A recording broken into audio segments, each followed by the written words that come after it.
because that's what you are. And Jesus Christ, he made it very clear. You are bone of my bones, you are flesh of my flesh. If you look into the Song of Solomon, chapter 4 and verse 12, he calls you his spouse. You're his wife. You are his sister. He uses both terms in that one verse. You're his spouse. The greatest thing in your life will be when you discover the reality of your life is not wrapped up in yourself, but in the one from whom you've been taken. So we all thought, get married, oh man, this is heaven, this will be heaven on earth. I've got somebody that really loves me now, and everything's fine. Well, I was very fortunate that I got the best girl in the world. I'm sorry for you folk, but anyway, I got the best girl in the world. I've been married to her now for 77 years. And I want to tell you, I'm not 57, sorry, 57 years. And she's the greatest lady of all. But I want to tell you, we have a relationship today which is much different to what it was when we got married. Because when I got married, I was short on love. And I thought, now if I marry somebody, then this person's going to love me and I'll be right. This is going to solve all my problems. Of course, that's crazy. That's a prescription for divorce. Because love is giving, not getting. And most people get married on the basis of wanting to get something,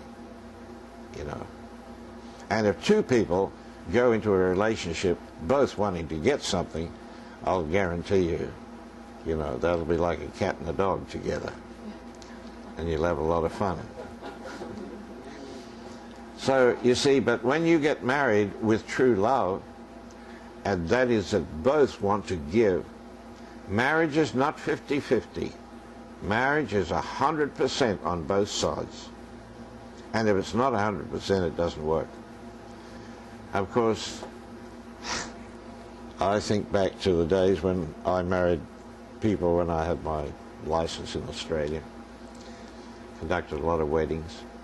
I remember saying to one lady who had been divorced, and this was her second marriage, and amongst the many other things, I said to her, what did the pastor say to you before you got married? When you went and told him you wanted to get married and asked him to marry you, what did he say? He said, be at the church at 2:30. I said, didn't he say anything else? No. That's all he said.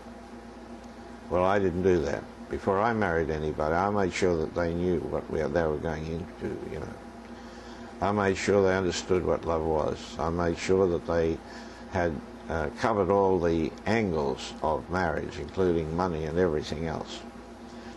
But, so you see, our life on this planet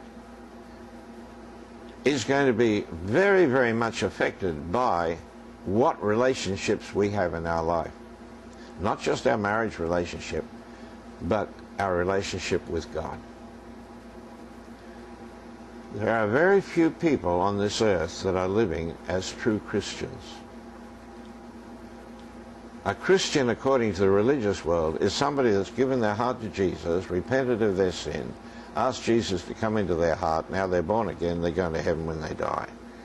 That's got nothing to do with it. Nothing to do with it. A Christian is somebody who has discovered that their true identity is Christ dwelling in them, and that Christ is God. When you know that and you are functioning out of that, you are going to live a life totally different to anybody else on the earth that doesn't do the same. Very different. It's not just, not chewing tobacco, or you don't get drunk every night, or, you don't swear. See, these are the things that a Christian says, well, I'm different from them out there because we don't do these things, see. But when Nicodemus came to Jesus, he said, we know you've come from God. How did he know? Because he said, you can do things we can't do. And I want to challenge you tonight. What can you do that those people out there cannot do? Is there anything at all? Because that's the only thing that's going to impress them. That's all. Don't go out and preach to them. That's not going to impress them. But when you can demonstrate that you have within you a life which is greater. You see, the world looks in at the church and says, well, you know, we have divorce out here, but you have divorce here in your church too, among Christians.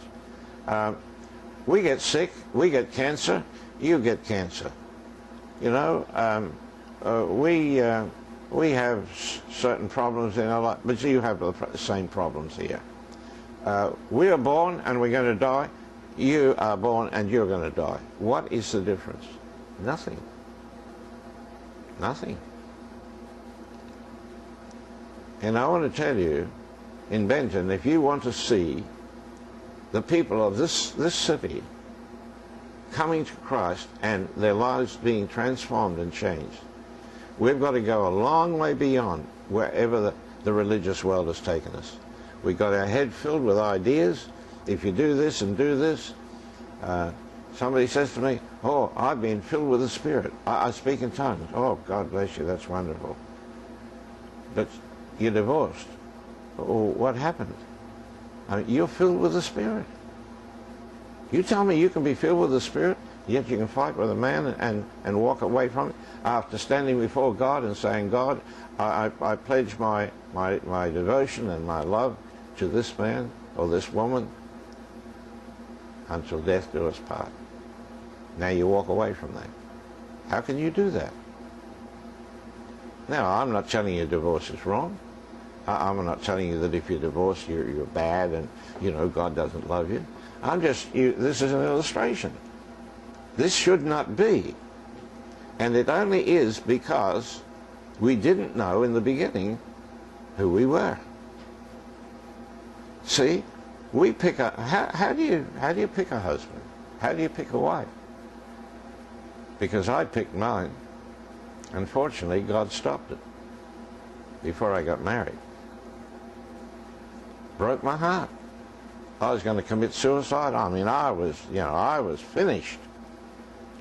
Because that girl, I loved her. I wanted that girl. And for some reason, all of a sudden, she said, no, it's over. Oh, Lord. But I'm glad, because I want to tell you, I got the right wife. Because at that time, I was just beginning to understand who I am.